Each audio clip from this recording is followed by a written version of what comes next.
चंदन कुमार आप सभी का एप्पल क्लासेस में स्वागत करता हूं। जैसा कि आप सभी यहां पर एड्रेस देख पा रहे होंगे, एप्पल क्लासेस बलचंदा वार्ड नंबर 7, पहुंची कुर्साकांटा, अररिया, बिहार। और हमारा फोन नंबर है 9572638842। यदि आप ऑफलाइन क्लासेस लेना चाहते हैं तो आप बलचंदा में आकर के नामांकन करवा सकते हैं। यदि आप हमें ऑनलाइन देख रहे हैं तो और आप हमारा कोर्स खरीदना चाहते हैं तो इस नंबर पे आप पे कीजिए जो भी प्राइस है।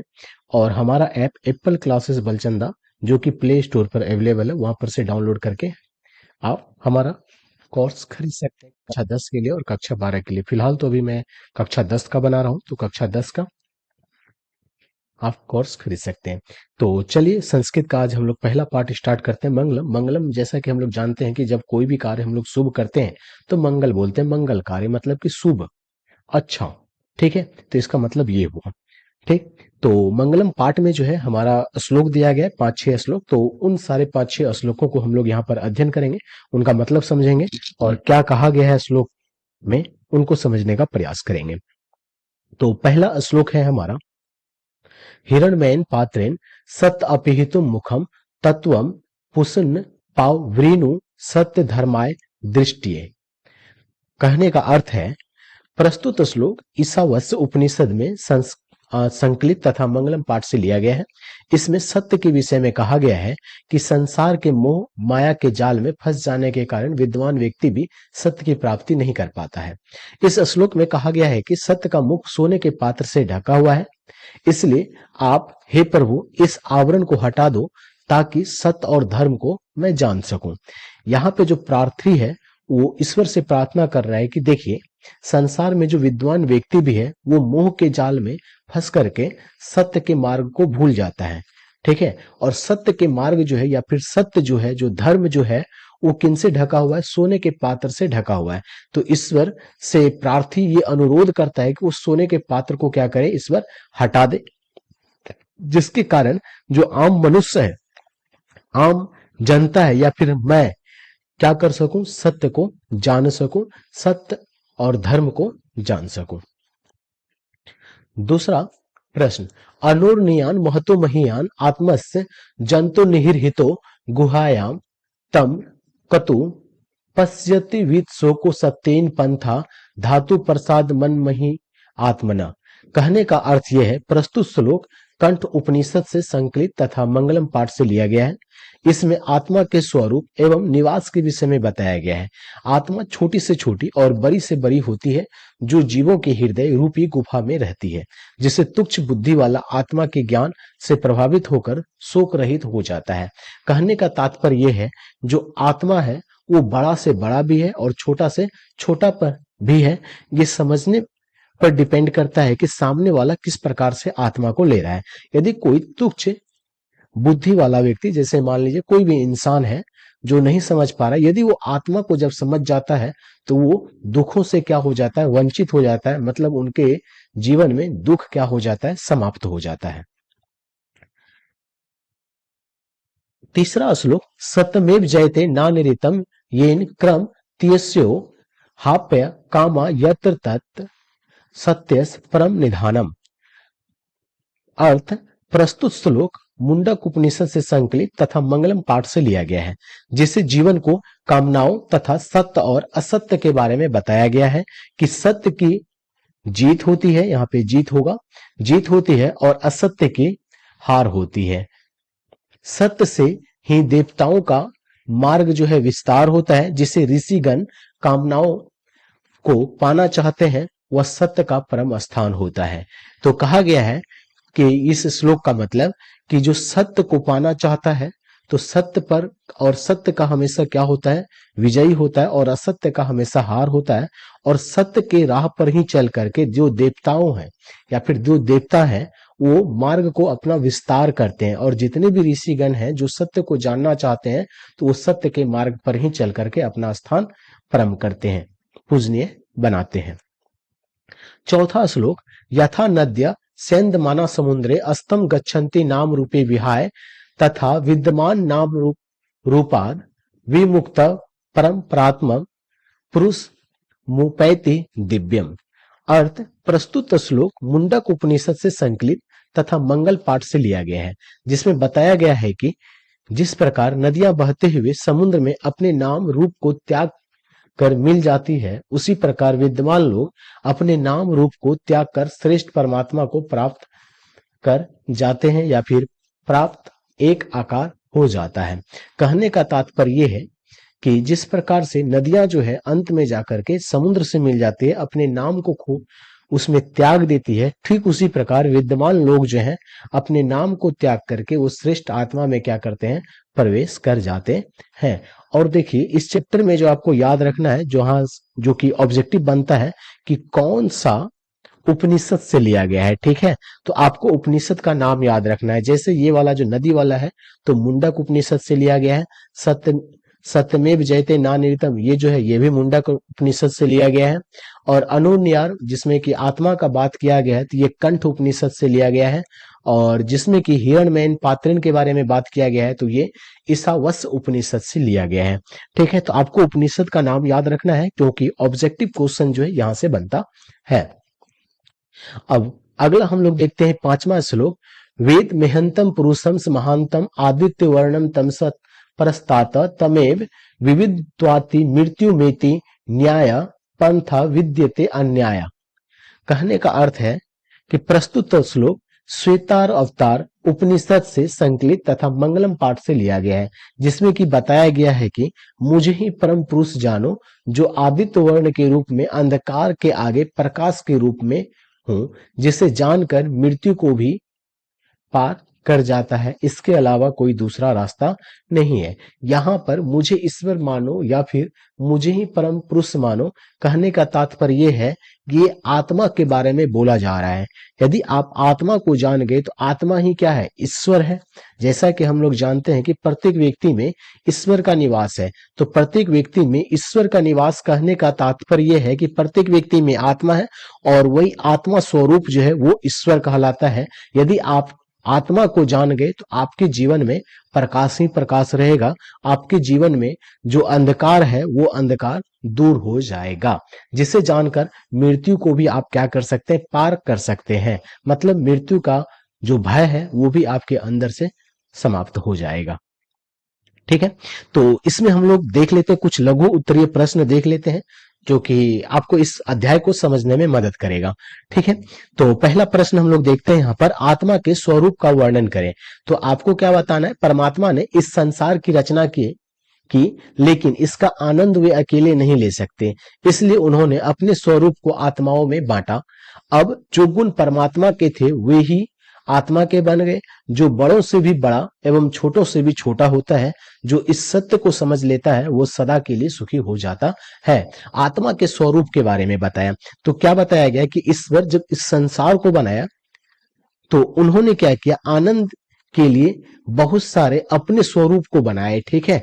और वो अपने स्वरूप क्या हो गए, उनके आत्मा हो गया, क्या आत्माओं में अपने स्वरूप को बांट दिया। अब जो गुण परमात्मा के थे वही गुण किनके हैं, आत्मा के भी हैं। लेकिन जो व्यक्ति इनको समझ गया जो आत्मा है वही परमात्मा है, तो वो बड़ा से बड़ा एवं छोटा से छोटा चीज को भी समझ जाएगा। और जो इस सत्य को समझ लेता है वो सदा के लिए क्या हो जाता है, सुखी हो जाता है। विद्यमान परमात्मा के पास क्या छोड़कर जाते हैं अथवा नदियां समुद्र में कैसे मिलती है। तो इसका तात्पर्य यह हुआ कि जिस प्रकार बहती हुई नदी अपने अंतिम पड़ाव में समुद्र में मिल करके अपना नाम और रूप छोड़ करके विलीन हो करके सागरमय हो जाती है, उसी प्रकार विद्वान पुरुष भी अपने रूप और नाम दोनों को छोड़ करके परम पिता परमेश्वर के स्वरूप में मिल करके एकाग्र हो जाते हैं। इसका तात्पर्य यह है कि अहंकार का भाव त्याग देने से अपने लक्ष्य से मिलना आसान हो जाता है। यदि हम लोग अपने आत्मा को जान जाएं, तो जब हम लोग अपने आत्मा को जान जाएंगे तो मतलब आत्मा ही क्या है, पिता परमेश्वर ईश्वर है। और जब ईश्वर को जान गए तो जो हमारे अंदर अहंकार है वो अहंकार का भाव जो है वो क्या होगा, खुद ब खुद समाप्त हो जाएगा। नदी और विद्यमान में क्या समानता है, तो नदी अपने प्रवाह के अंतिम पड़ाव में जब समुद्र में मिल जाती है तो उसका रूप और नाम समाप्त हो जाता है, उसका स्वरूप सागरमय हो जाता है। उसी प्रकार विद्यमान लोग अपने ब्रह्म में मिलना चाहता है और इसके लिए प्रयासरत होता है। और जब वह ब्रह्म में मिल जाता है तो वह भी अपने रूप और नाम को त्याग देता है और ब्रह्म में विलीन हो जाता है। तो क्या बोला गया, नदी और विद्वान में क्या समानता है? नदी जो है अपने प्रवाह प्रवाह को समुद्र में त्याग करके सागरमय हो जाता है या समुद्रमय हो जाता है। ठीक उसी प्रकार जो विद्वान लोग हैं वो अपने ज्ञान बुद्धि सारे को त्याग करके किस में लीन हो जाते हैं? ब्रह्म में लीन हो जाते हैं, मतलब कि परमात्मा से मिल जाते हैं और अपने सारे नाम और रूप को त्याग कर देते हैं। आत्मा का स्वरूप कैसा है और वो कहाँ रहती है? तो क्या बताना है? कंठ उपनिषद में आत्मा के स्वरूप पर विस्तार से चर्चा की गई है। मानव के हृदय में आत्मा का स्थान बताया गया है, जो अणु से भी छोटा है और महान से भी महान है। जो इसका रहस्य समझता है वह शोक रहित हो जाता है, मतलब कि उनके जीवन से दुख समाप्त हो जाता है। मंगलम पाठ के आधार पर सत्य का स्वरूप बताएं। तो मंगलम पाठ में सत्य की अवधारणा के बारे में बताया गया है कि सत्य का मुख हिरणमय पात्र से ढका हुआ है। सत्य और धर्म की वास्तविक अवस्था के दर्शन हेतु सूर्य से प्रार्थना की गई है कि वे इसे हटा दें। सत्य के रास्ते पर चलने वाला मानव अपने जीवन में व्याप्त सभी शोकों को पार कर पाता है या पार कर जाता है तथा संसार की श्रेष्ठतम अवस्था पा करके अपना जन्म कृत्य कृत्य कर लेता है। ठीक है, तो देखिए मंगलम पाठ में सत्य के बारे में क्या बताया गया है कि सत्य का जो मुख है वो हिरणमय पात्र से, मतलब सोने के पात्र से ढका हुआ है। जब आदमी सत्य और धर्म की वास्तविकता को जान जाता है तो सत्य के रास्ते पे चलने वाला मानव अपने जीवन में सभी सुखों से क्या हो जाता है? दूर हो जाता है और संसार की सर्वोत्तम जो अवस्था है उस अवस्था पे पहुंच जाता है और अपना जीवन कृत्य कृत्य कर लेता है, मतलब कि सत्य के राह पर चलते हुए अपने जीवन को व्यतीत करता है। छठा नंबर का प्रश्न है हमारा, महान लोग संसार रूपी सागर को कैसे पार करते हैं? तो ज्ञानी का जीवन प्रकाशमय और अज्ञानी का जीवन अंधकारमय होता है। जो व्यक्ति ज्ञानी होता है, तो ज्ञान किसको कहते हैं? तो जो तत्वों का ज्ञान होता है उसी को हम लोग ज्ञान बोलते हैं। ठीक है, तत्वों का जानकारी रखना ही क्या होता है? ज्ञान कहलाता है। तो यहाँ पर क्या बताया गया है? ज्ञानी का जीवन प्रकाशमय और जो अज्ञानी का जीवन है वो अंधकारमय होता है। जो मनुष्य इस ज्ञान और अज्ञान के बीच के रहस्य को समझ जाते हैं वे मृत्यु के भय से मुक्त हो जाते हैं एवं इस संसार से बाह्य की प्राप्ति कर मुक्त हो जाते हैं। पुनः इस जन्म मरण के चक्कर में नहीं पड़ते, अर्थात उनकी आत्मा परमात्मा में एकाकर होकर के मिल जाती है। कहने का तात्पर्य यह है कि जैसे कि मैंने आपको पाठ की शुरुआत में ही बताया कि ईश्वर जो है क्या बना है? ईश्वर जो है वो क्या? परम पिता परमेश्वर है। तो उन्होंने अपने स्वरूप को किस में डाला? आत्मा में डाला। तो आत्मा भी जो है वो परम पिता परमेश्वर के समान ही है। जो व्यक्ति इनको समझ जाते हैं तो वो किनको समझ जाते हैं? सत्य को समझ जाते हैं और सत्य को समझ जाने के बाद वो सत्य के राह पर चलते हुए मृत्यु के भय से क्या हो जाते हैं? मुक्त हो जाते हैं और इस संसार की बाह्य की प्राप्ति कर मुक्त हो जाते हैं और पुनः जन्म मरण के चक्कर से वो क्या हो जाता है? मुक्त हो जाता है। जिनको हम लोग जो है सनातन धर्म में मोक्ष कहते हैं, तो वो व्यक्ति मोक्ष की प्राप्ति कर लेता है। ठीक है, तो कौन व्यक्ति? ज्ञानी व्यक्ति। और ज्ञानी व्यक्ति किनको कहते हैं हम लोग यहाँ पर? तो जो व्यक्ति को आत्मा का ज्ञान है। प्रश्न 7वां, विद्वान मृत्यु को कैसे पराजित करते हैं? तो विद्वान पुरुष अपनी अल्पज्ञता को स्वीकार कर दूसरों को अधिक ज्ञानी मानते हैं। जो विद्वान लोग होते हैं वो अपने आप को कम जानकार मान करके दूसरों को क्या बोलते हैं कि आप बहुत ज्यादा जानकारी वाले हो, अधिक ज्ञानी व्यक्ति हो, तथा इस विचार को धारण कर मृत्यु को वश में कर लेते हैं। और इसी विचार को धारण करके वो मृत्यु को क्या कर लेता है? अपना वश में कर लेता है। और क्योंकि मृत्यु को पार करने का अलग मार्ग नहीं है। यदि कोई व्यक्ति अपने से किसी को बड़ा मान ले तो वो व्यक्ति क्या? मृत्यु को क्या कर लिया? स्वीकार कर लिया। और मृत्यु को स्वीकार करना मतलब कि सत्य है ये, और सत्य को स्वीकार करना, तो वो व्यक्ति कभी भी मृत्यु से पराजित नहीं हो सकता है। मंगलम पाठ का 5 वाक्यों में वर्णन करें। तो वैदिक वाक्य के अंतिम भाग में उपनिषद का स्थान आता है, जिसमें कि जीवन दर्शन के सिद्धांतों का निरूपण किया गया है। तो वैदिक वाक्य का अंतिम भाग क्या है? उपनिषद है। ठीक है, जिसमें कि जीवन दर्शन के सिद्धांतों का क्या किया गया है? चर्चा किया गया है। आत्मा और प्रकृति के संयोजन से इस जगत की उत्पत्ति हुई है। परम ज्ञान की प्राप्ति की इस जीवन का लक्ष्य है। सत्य के स्वरूप का चिंतन, आत्मा की विशेषता, सत्यमेव जयते, सत्य की ही विजय होगी। विद्वान पुरुष का दिव्य लोक गमन तथा परम ज्ञान पा करके मृत्यु को वश में करना आदि इस पाठ के मुख्य विषय है। इस पाठ के माध्यम से उपनिषद में आदर्श जीवन शैली का वर्णन किया गया है। ठीक है, तो ये चैप्टर आपका खत्म हुआ क्वेश्चन आंसर। यदि आप बोलेंगे तो इनका ऑब्जेक्टिव भी हम लोग चर्चा कर लेंगे। ठीक है, तो ऑब्जेक्टिव भी कर ही लेते हैं आज हम लोग 10 ठो। मंगलम पाठ कहाँ से संकलित है, तो आपको क्या बताना है, ये उपनिषद से लिया गया है। महान से भी महान क्या है, तो महान से भी महान क्या है, हमारा आत्मा है। सूक्ष्म से भी सूक्ष्म कौन है, तो सूक्ष्म से भी सूक्ष्म कौन है, हमारा आत्मा ही है।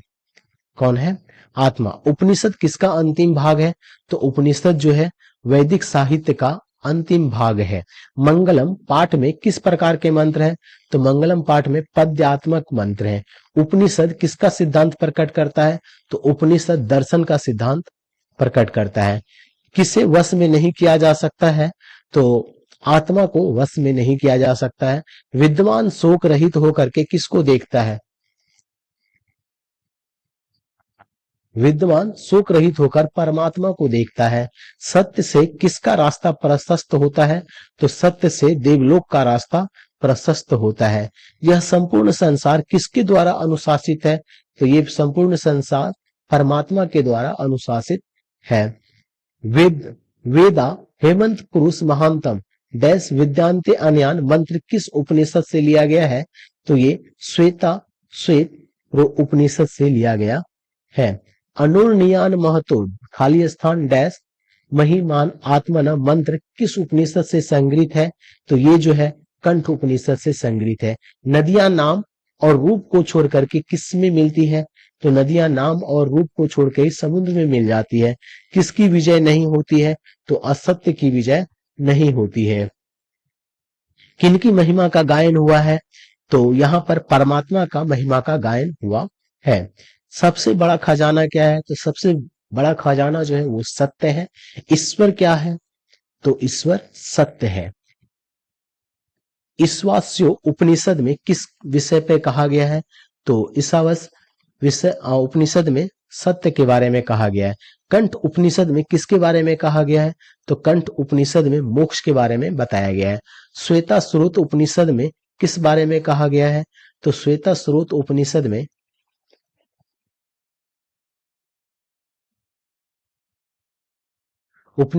परमात्मा के बारे में कहा गया है। किसके बारे में, परमात्मा के बारे में। किसके प्रभाव से विद्वान शोक रहित हो जाते हैं, तो इंद्रिय के प्रभाव से विद्वान जो है शोक रहित हो जाते हैं। सत्य मार्ग से विद्वान कहाँ जाते हैं, तो सत्य मार्ग से विद्वान देवलोक जाते हैं। कौन अपने नाम और रूप को छोड़ के समुद्र में मिल जाता है, तो नदियां जो है अपने नाम और रूप को छोड़ करके समुद्र में मिल जाता है। साधक किसको पार करते हैं, तो साधक मृत्यु को पार करते हैं। सत्य धर्म के लिए किसको हटा दें, तो सत्य धर्म के लिए हिरणमयन पात्र को हटा दें। सत्य का मुख किस पात्र से ढका हुआ होता है, तो स्वर्ण से ढका हुआ होता है।